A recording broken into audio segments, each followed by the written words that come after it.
Do you know what being a history major is like, assuming my research for my thesis was indicative of the field and not just a one-off? Looking for books, reading books, writing about books, and then talking about books. Books that are thousands of years old, books that are a year old. History is an endless cycle of people looking at books, citing books, and then using books to argue with other people, usually about books. And in that spirit, I want to talk about a book today. The big space book of Warhammer 40k, the Codex Astartes. The second longest book in Warhammer. The Great Book of Grudges still holds that honor. This thing details everything about Space Marines and how they're supposed to do things. Except it doesn't. Except it also does in certain key areas that if you argue against, you get declared a super heretic and obliterated. It's quite the complicated book as it turns out, as makes sense when you take a demigod and let him write a treatise on the military and also almost everything else ever. Gilliman's a swell guy like that, and in the spirit of using my degree for once, we're going to look at the piece of literature that he wrote. The lore, which is admittedly rather limited in how much I can talk about it, but also I just kind of want to yap about how good it may or may not be. And because I want to get it out of the way, here's the funny cutscene so you can all point at the screen and blow your loads now. The Codex Astartes does not support this action.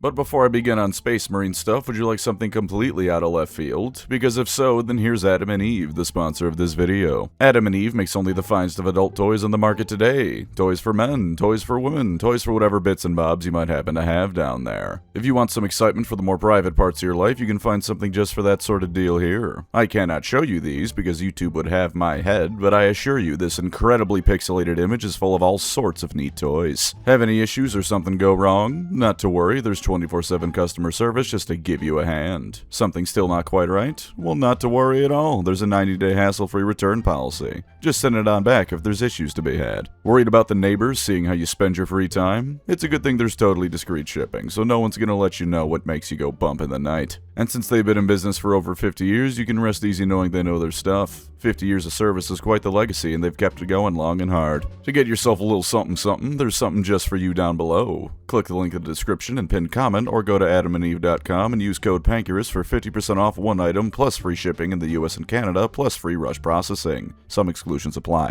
If you want to have a good time, then make sure to head on over to Adam and Eve to really spice up your life.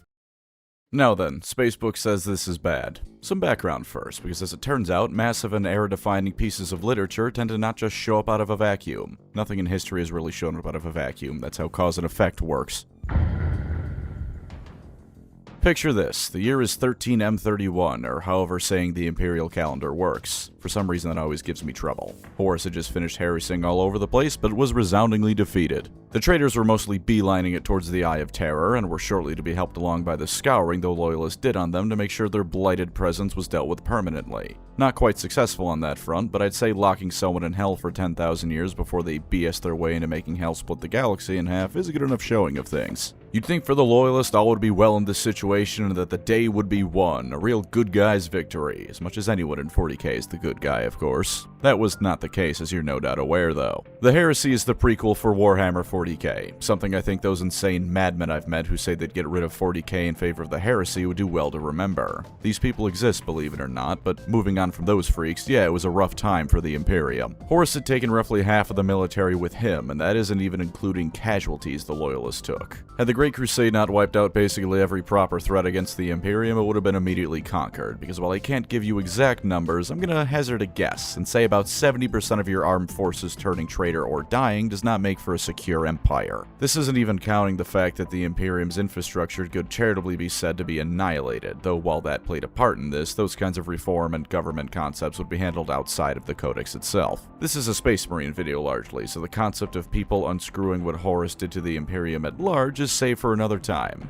like when the inevitable 40 Scouring book series is finished in 15 years and I read it after 30. Additionally to that, there were worries by everyone involved of a second sort of massive problem occurring. Perhaps not immediately, even if some of the Primarchs were at each other's throats after the Heresy, but between some of the Primarchs and mortal leaders alike, the fear of another massive civil war was prevalent. This wasn't even purely because of chaos shenanigans, though of course those thoughts were at the forefront of everyone's mind, I'm sure. Plenty of Imperial generals over the course of the Heresy took advantage of the mayhem to piss off to their own corner of the Imperium and declare themselves the ruler of whatever they could hold. Traitors weren't just those who joined Horus. Plenty of micro-nations of the Imperium were formed as Imperial generals decided that now was a good time to abandon ship. So Guilliman got himself thinking in a massive series of reforms to all aspects of the Imperium. As a side note, the dividing of things affected the wider military as well, not just the Space Marine legions, as the Imperial Navy and Guard being separate command structures wasn't a thing before the Great Crusade. That was him too, so at least if nothing else, him deciding no one gets unlimited power over all the toys anymore wasn't being forced on only his brothers.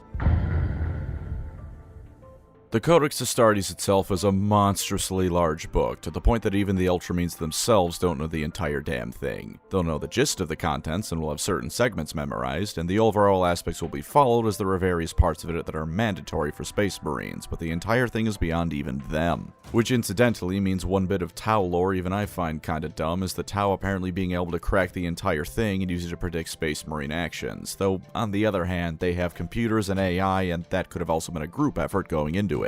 The credit could have just been going to the general leading the battle, not the army of codebreakers behind his back. That sort of deal. It makes the guy sound more impressive, according to the GW author, who wanted to finish writing about Xenos and go wank off to Marines quicker, when he just says, "And then the Tau general mastered the Codex Astartes." Only 4 pages into the script, and I've already griped about GW and Horus Heresy fans several times. I am on a roll. The big thing most people know about within the fanbase is that the Codex Astartes took the various Astartes legions still hanging around and said, no more of that. You have far too much power in your hands if one goober goes bad. See Horus as evidence. So the Astartes legions got chopped into chapters, an organizational unit that did exist, but now was the standard. 1,000 Marines tops, plus a few extra hanger-ons and some other capacities. This was mandatory and caused no small amount of discord amongst the other Primarchs when it was announced by Bobby G. They had emerged out of the fires of Wars of the Heresy, hurt by their brothers physically, mentally, and emotionally. Their dad was dead and the Imperium was on the brink. Was splitting their forces a wise decision militarily, let alone was it something anyone wanted?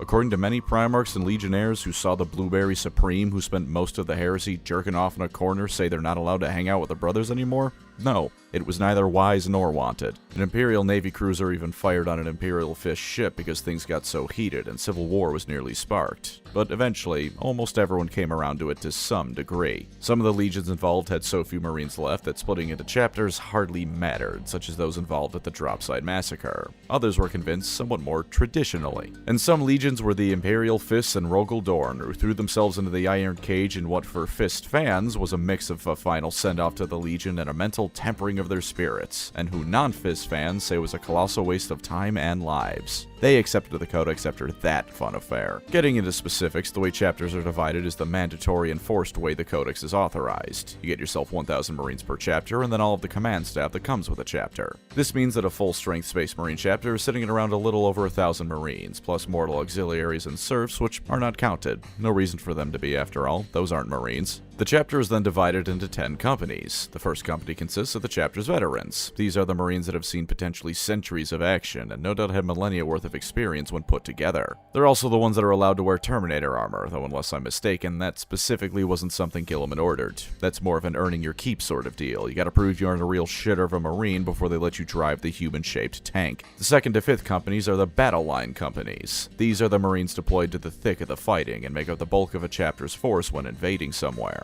Each one of these companies themselves contains 6 battle line squads, aka tactical Marines, as well as 2 close support and fire support squads for things like assault Marines and devastators respectively. A single battle line company can therefore be expected to perform any role on the battlefield to some extent or other, even without a large amount of support from the Guard or their chapter's own vehicle reserves, among other things. Various provisions are also made for unusual circumstances, such as how to split those 10 squads into 20, or for when reserves are directly attached to a company for major engagements. Speaking of, companies 6 through 9 are reserve companies. The 6th and 7th companies are entirely made of battle line tactical Marines, and the 8th and 9th entirely close combat and fire support, respectively. These are equal parts for reserve units and Marines that can still use a bit of training. All those Greenhorn Marines that pass the trials but still need a guiding hand before they can move up the company numbers, that sort of deal. The 6th and 7th companies themselves tend to be where those piloting a chapter's vehicles come from, as a little fun fact, since those are the companies in charge of training Marines to pilot them. And finally, the 10th company is the Scout Company, those not quite Marines that still need the Black Carapace to interface with Space Marine power armor. They act as scouts. The clue as to what they do is in the name. They're trained how to pilot less important vehicles than Land Raiders, and as a slight bonus, the 10th Company is not capped in how many Marines can be in it. Or at least there's no limit on scouts, because Gilman understood that for a variety of reasons, recruitment rates between different chapters could highly differ, be it because of gene seed issues or because one chapter might be deployed somewhere where there simply aren't many recruits to be gained. So any number of neophytes can exist in a chapter, technically meaning many chapters are over 1,000 Marines in size, almost certainly. In practice though, 1,000 is a good enough number to round us off at. Getting to the point of being a Space Marine scout still has a massive casualty rate. The company is rarely overflowing with Marines just because technically there isn't a limit. Of note is that as time went on or different situations came up, not only did Space Marine chapters take casualties and so oftentimes were rarely if ever at full strength, but many of them never deployed at full chapter strength to begin with. But as I read the Codex, these companies were designed with the chapters working in unison as one in a war front. It just so happens that sometimes circumstances keep that from happening, and sometimes circumstances don't need a full chapter deployed to a battle. Companies are led by captains who all have different roles within the chapter, although I so cannot be bothered to go over them because as much as I started this video about how I like going through books for history, YouTube is a job that, to nicely put things, does not require me to adhere to academic standards. Some quick examples are the 2nd Company captain being the Master of the Watch, in charge of maintaining discipline and overseeing trials against Marines that are found guilty of something that isn't quite heresy. The captain of the Scout Company is the Master of the Recruits, and as you can expect is in charge of keeping a steady flow of replacements for slain Marines and ensuring the neophytes are trained properly. If you really want to know all about the other Masters of X that all the captains are, go to the Lexicanum or something. Yes, I know the wikis are sin, but it's either that or nothing, because I'm not going to sit here going through all of those different bastards. I have things to do, like play Slay the Spire 2 and cry. Also, not all chapters use the exact same title, so it wouldn't be totally accurate to everyone anyways. And of course at the top is the Chapter Master, the guy who leads the chapter and keeps order and looks real good heroically posing as all his fellows die around him. Marnius Calgar, Dante, these are the figures you call peers as a Chapter Master. And from there, the Space Marine chain of command ends, since figures like Inquisitors are outside that chain, and until recently no one had a Primarch amongst the Loyalists to be the end-all be-all leader of a chapter. There are of course all sorts of other ranks within a chapter, I didn't forget, don't worry. Things like chaplains, apothecaries, tech marines, or librarians. But for those chapters, the Codex is actually quite lax in the specifics. While there are minimums to some of those roles that you need to fulfill, there's no limit imposed by it on how many of them you can have.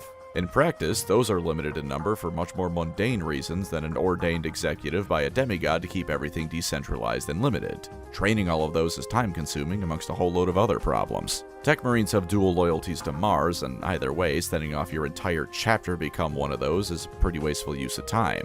Chaplains require a level of loyalty and brainwashing that goes beyond what a chapter can realistically put into a recruit, so while one per company is mandated and more than that is allowed, the minimum tends to be what most chapters have, plus maybe a few as reserves. Apothecaries are trained in Space Marine biology and handling gene seed, which again takes time that can be better spent elsewhere once you have all that you need with another minimum of one per company and the head apothecary. And as for librarians, most humans aren't psychers. Putting Space Marine gene seed in you with a few exceptions doesn't automatically make you a psyker, especially since the Thousand Sons went and joined Chaos. A chapter could have no librarians, since you need to not only find a psyker to recruit, but that psyker needs to survive the Space Marine trials. Once you get to the Specialty Marines, things get a lot more lax in no small part simply due to the reality of those positions being filled. The rest of the Codex, meanwhile, is entirely optional reading, all of it. Gilman intended it as both a limiting thing, yes, but also a guidebook of everything he learned and could think of when it came to a chapter existing. You have massive treaties and chapters of a book, not the Marines, confusing I know, dedicated entirely towards how to best distribute bolter rounds when you're under siege, with different pages discussing what to do when you have 30 Marines under siege as opposed to 32.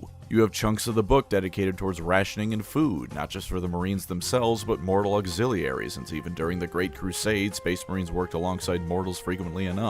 And of course, more traditional tactics were found within its pages as well. How to encircle an enemy in any one of 1,000 different situations Gilman could think of, how to best take the fight to an entrenched foe with or without armored support. The Codex Astartes, once you leave the mandatory bits behind, was Gilman doing his best to write down everything he learned so other people could use them. And I will be coming back to the it not being mandatory parts later, don't worry. I've not glazed Gilman in some time, it's well past due. Initially, with some reluctance, the vast majority of Space Marines would come to follow the Codex Astartes teachings. I mentioned it earlier, but by M41, even chapters that were fairly unique could oftentimes have their battlefield tactics described as Codex compliant except for X. Out of universe, I presume this is because it's a pretty clever way for GW to let you make your own Space Marine chapters without them being entirely different, and it does make writing the lore easier on their part too. It's a genuine masterpiece of writing for the person at GW that wrote the lore. It's both good world building and an easy way to keep modeling from becoming an utter nightmare once you talk about a different group of Marines. In universe, and this is going to spoil my opinions for later, it's a good book. There are those who disagree to be sure and don't follow the Codex much. The Black Templars and Space Wolves certainly come to mind. But by and large, between the quality of the book and the fact that, admittedly, yes, it was mandated reading with a test where failure meant being declared a traitor, it has become the standard for everyone to follow. Of course, the Imperium is a rotting empire. Forget science and technology and progress and all that stuff, remember? As time went on, the fact that Gilliman only cared about people following the chapter organizational stuff was a bit forgotten about, most crucially by the Ultramarines themselves. Calgar said as much after the Ultramarines got whomped by the Tyranids before the Battle of Macragge, that they'd been blindsided by dogmatic adherence to Gilliman's advice that they didn't appreciate was ultimately just that, advice. You didn't have to do any of the things in most of the Codex Astartes. This is the part where you think about Leandros and laugh, by the way. Go ahead, no one will judge you. It's about the only remaining long-standing 40k joke that isn't infuriating to a good chunk of people, even if a lot of people don't want to admit that Leandros' attitude is something the Imperium applauds by and large. This had limited the effectiveness of Marines quite a bit, because when the Codex didn't have an answer, they didn't have an answer. Gilman's return saw him set about revising a whole load of things within it, as he was determined to add more advice he'd gained since waking up and facing foes like the Necrons and Tyranids, as well as presumably adding a preamble and massive bold text that said you can ignore most of this if it doesn't seem relevant. Even the numbers thing he seems to be changing a bit, or at least turning a blind eye to those who only ignore it a little or can justify their ignoring it. See again the Black Templars being allowed to exist. Hell, others like the Space Wolves were allowed to do their own thing since the beginning, both because Gilliman wanted to be nice to Russ, and presumably because with their numbers being so low after the heresy, he didn't see the point in arguing. And of course, there are further non-Codex compliant chapters that are their own unique thing, and as such don't get bothered by the G-Man's fancy book-learned rules. The Death Watch is one such chapter, since they aren't technically a chapter at all, I'd say. They're spread out across the galaxy in their various outposts and are made up of other chapters' members anyways. Having been forged in the fires of the War of the Beast, they came about because of circumstances Gilliman never foresaw or was around for, and so everyone pretty much agreed they could do their own thing. The Grey Knights also aren't Codex compliant, both having been secretly formed by Malcador and Big E as a parting gift to the Imperium, and having such stringent requirements and circumstances for being deployed that they aren't held to any such Codex standards. Plus, most people aren't aware they even exist, which I'm fairly certain includes no small amount of Space Marine chapters. They probably only have about 1,000 Marines anyways, though, between how grueling them being recruited is, and again, being deployed almost exclusively against demons, and sometimes the Space Wolves. Now, aside from it being something to talk about, almost kind of like what I used to research, the other reason I wanted to talk about the Codex is because it's fun to argue about. A lot of people in universe worship it as a near-literal Bible, a lot of people in and out of it think it's alright, and a lot of people in and out of universe think it's the biggest piece of shit ever conceived and introduced into Warhammer 40k. And I like yelling about things that don't matter, so let's see and go over some pros and cons of the Codex Astartes, because it has a few of each. Starting off with some small points, the Codex Astartes is a genuine treasure trove of information. It's well known that Gilliman was the logistical guy of the Primarchs. In terms of pure ability and numbers, Perturabo likely had him beat, but Perturabo also chewed through men like popcorn whenever he went to war. Gilliman was aware of the fact that it's better for about a million different reasons to not choose the option that finishes things mathematically the quickest if it results in more casualties and destruction. And it's not like it was a wide gap between their abilities, even assuming that gap does exist. All of the information he had, or at least as much as he could write down before his coma, was written down. Legitimately, I don't think it can be understated how much this likely helped Space Marines as chapters organize themselves in the most mundane of ways. Even in 40k, someone has to be the bean counter, tallying all the bolter shells and how much spare ceramite there is to repair battle damage. All that boring stuff that's rarely talked about, but you hopefully know in the back of your head is being worked on. It's boring, not related to the flashy things at all, and it's the most important thing in the entire damn book when it comes to a chapter still functioning. The chapters that throw these parts out along with the rest of the book are perhaps the most foolish ones of all, because with the potential exception of the Grey Knights, who all have such turbo-blessed armor and weapons to make them such an outlier with logistical requirements, everyone can make use of the damn book here. The same goes for the tactics written in here.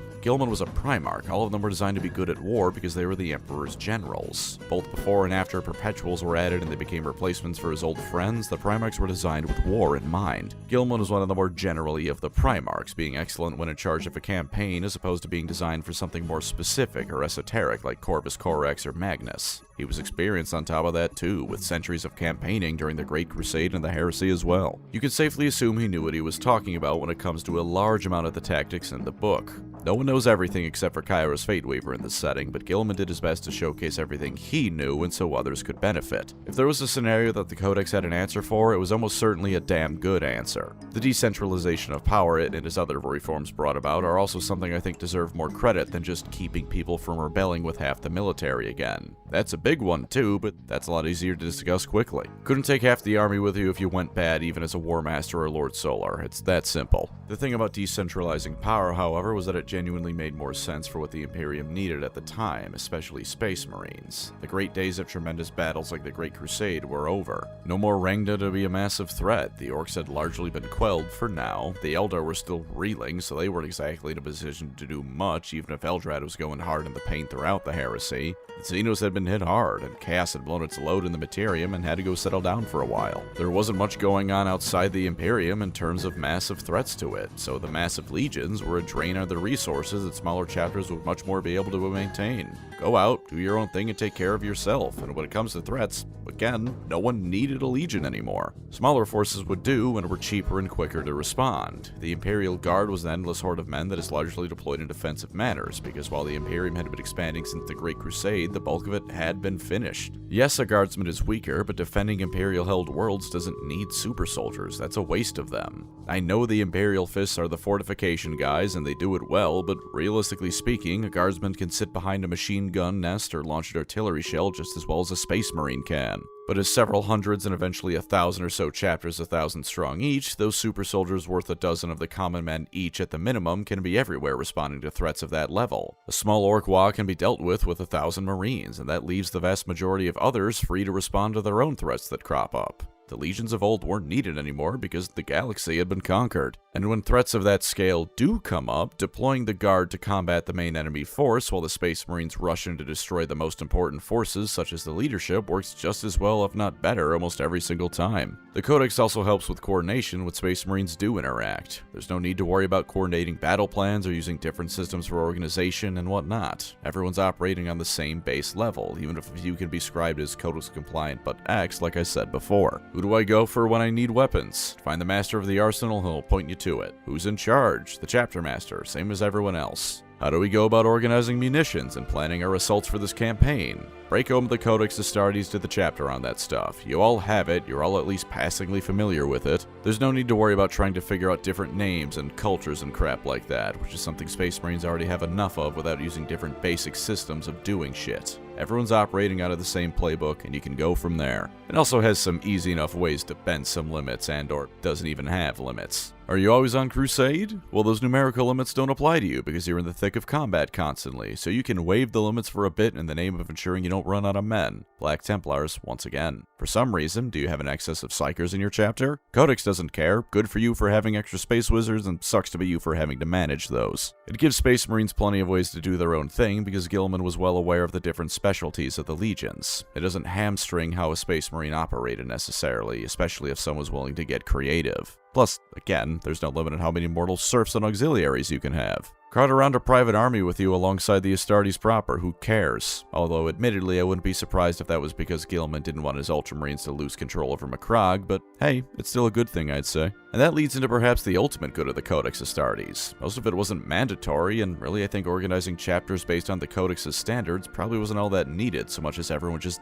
did it. If you really wanted to have your 1,000 Marines all be Assault Marines, I'm pretty sure no one would bother you as long as you kept it at 1,000. Everything else was also purely just a suggestion. Gilman was saying, hey, here's how I would do this, but obviously you can do whatever you want, or whatever you think is best. He was smart, and I'd say you should take his advice, but he wasn't forcing you to do it. It was the military and logistical version of a dictionary, more or less, and he was handing it to Marines so they were more updated. As an aside, I can't help but wonder why he decided to include a portion in the Codex that specifically says do not jump out of a dropship into oncoming anti-aircraft fire. Unless Leandros and other Ultramarines were so book-blinded that the book not explicitly mentioning it as a tactic meant it was a bad thing, but that option is less funny, so I choose to believe Gilliman thought the average Space Marine was so stupid they had to be told not to do that regularly. The final thing is one that is less a physical, practical thing, but something that speaks more of Gilliman's character than anything else, and it gives me a chance to glaze him more, so I'm going to go off topic because of that. The Codex Astartes was Gilliman looking forward to the future, something almost no one else was doing at the time. Most Marines and Primarchs were shattered and reeling after the heresy and the not-quite death of the Emperor, but Gilliman planned for the future with the Codex. You can argue about whether the Codex is good or not, but at least it was a plan. He had real solutions to problems he saw, and even if you despise them as solutions, I'd frankly say that's better than bumbling around in the dark with the start and an end of your goals being to kill traitors.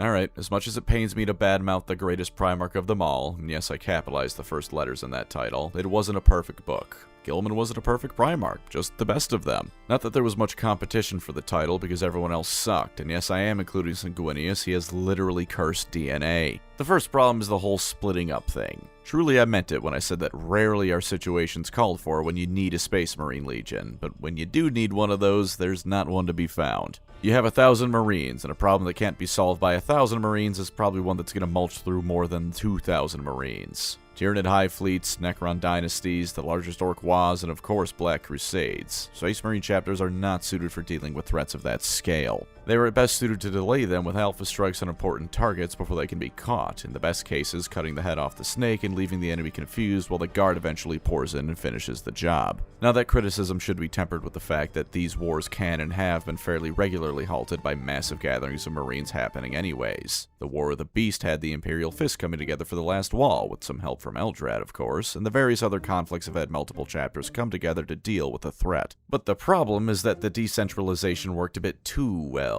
Space Marine chapters in modern 40k, or at least until very recently with Gilliman's return and the attitude shift the setting has had since, were more or less wandering groups of D&D adventurers. If they saw a threat, they'd kill it. If they received a quest/call for help, they'd go on it, and otherwise they were completely cut off from one another for the most part. With exceptions such as the Genesis chapter and the Ultramarines or the Dark Angels and their successors, they were doing their own thing more often than not over vast distances. Delays would also be had when they were getting a massed operation going. Things had to be coordinated, chains of command set up because all things equal, chapter masters are the exact same rank and there's no inherent I outrank you thing going on here. Even those that did keep together to some extent faced these difficulties, but those that didn't were basically on their own. And naturally, this also meant that when those legion-sized threats did come up, those chapters that couldn't rally behind others were either badly mauled or destroyed outright. Baelton cleaved through 10 Space Marine chapters at once, and while I'm sure they still could have managed against a proper legion, it would have been a damn closer fight if not a defeat for the craft world. A bloody victory for the Imperium in that case, of course, though. I have to get my Elder glazing in the Space Marine video for my own mental health. A sub-problem of this is that it also massively reduced how many Space Marines were in the galaxy. The classic line is that the Imperium has 1,000,000 Space Marines, 1,000 chapters times 1,000 Marines each, though the actual number is probably a bit higher since the Imperium no doubt lost track of quite a few since the Administratum sucks. But the Great Crusade and Horus Heresy at various points gave relatively solid numbers for the Space Marine legions. There were around 2 million Marines total, which means in spite of all the various foundings of Space Marines since when new chapters were finally being created, there were less Marines in M41 than during the Great Crusade. Now, to some extent, this can probably be blamed on general decline. Things got worse across the Imperium and the Space Marines weren't immune to it. Plenty of chapters no doubt died out along the way to M41. Plus, that number includes Loyalist and Traitor legions, and that was prior to the heresy. The remaining numbers were no doubt much less for the Imperium after all was said and done, but the Codex meant that there was no going past that limit of 1,000 guys. You couldn't recruit and then split off a chapter after hitting the point of too many Marines. You had a limit, and that was that.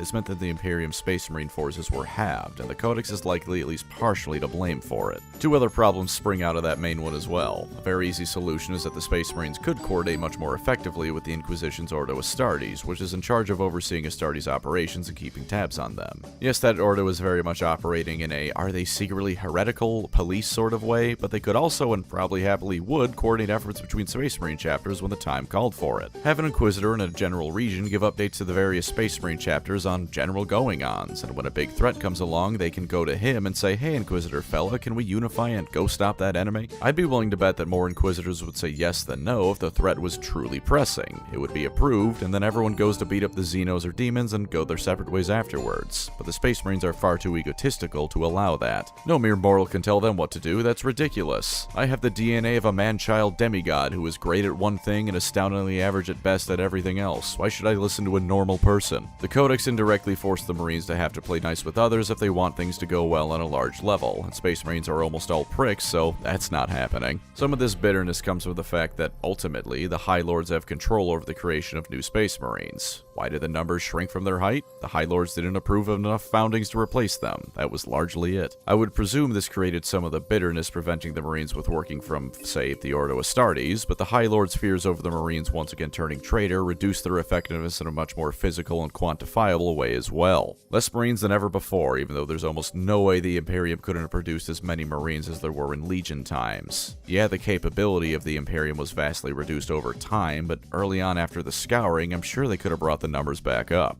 But the High Lords didn't want that, because that'd be giving Marines more autonomy than they'd want. And the last con is that Guilliman perhaps, and I will be a bit rude here, didn't take into consideration how actually brainless Space Marines can be, even as Ultramarines sometimes. For one reason or another, be it something psychic with a Primarch, something with Gene Seed, or because the authors decided that was to be, Space Marines tend to just automatically listen to Primarchs, especially their own. So do normal people admittedly, but to me it feels like a Marine will listen to a Primarch beyond almost all reason. Not all of them, the traitors had plenty of loyalists they had to purge, but a huge chunk of them. Now combine that with the Imperium's general decline into religious fervor and the times of old being lost to myth, and you get things like the Ultramarines versus the Tyranids. They took the book as sacred writ rather than advice and got devoured for it. I have no doubt in my mind this extended well beyond Ultramarines, and plenty of chapters were also psychotically devoted to it, especially since about half of all chapters are Ultramarine successors. The Hammers of Dorn actually make being too obsessed with the Codex their whole thing, being even more fanatical about it than the Ultramarines because they believe only a son of Dorn could appreciate Guilliman's true genius. And it crippled them. It limited their creativity, if not killing it outright. When the Tyranids came, there was no answer. When the Necrons came, there was nothing in the book for them to turn to, because Guilliman wasn't around for the war in heaven, with the most Trazyn potentially having spoken to him at some point since he woke up early. Even then, a conversation with Trazyn the Infinite probably doesn't equate to knowledge of Necron battle tactics. Hell, while the Tau memorizing the entire Codex is probably nonsense to some degree, them forcing the Marines to have to think outside the box and not just listen to it, I can believe. When that kind of thing happened, Marines were screwed, at least in the short term. The Codex Astartes tactically and strategically was supposed to be a framework, and the Marines turned it into a prison. As for what I think, I have the most freezing cold of takes for you.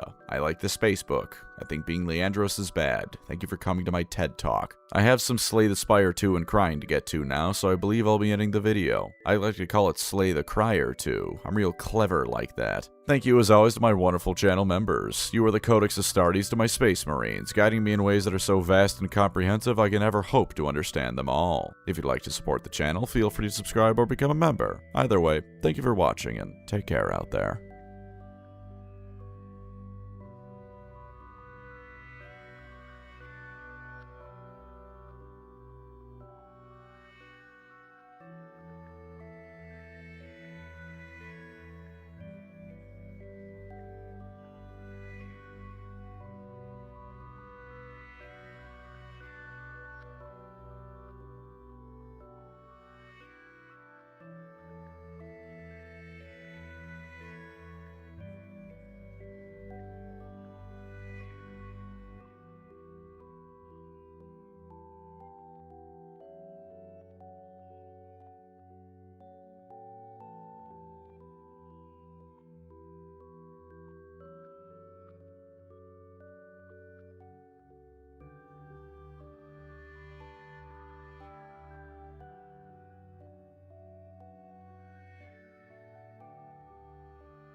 Hello, viewer. I have no real end of video joke for you today. Brain's a bit tired. How about for once I ended a thank you then, yeah? Hit 400k a little while ago, and you know what? I damn well appreciate all y'all folks for getting me here. Mostly been nothing but a pleasure, even if there's been a few shitters along the way I've met. Not y'all, though. The audience I've gotten has been a hell of a good one as far as I can see. And really, ain't that just a wonder of this platform, be it as a job or otherwise? I ain't gotta talk to anyone, really, not if I don't want to. Goated audience and one I am forever grateful to and for. Here's to 500k, yapping more about various fictional settings, and simping over elves. Figure there's worse lives out there than that, yeah?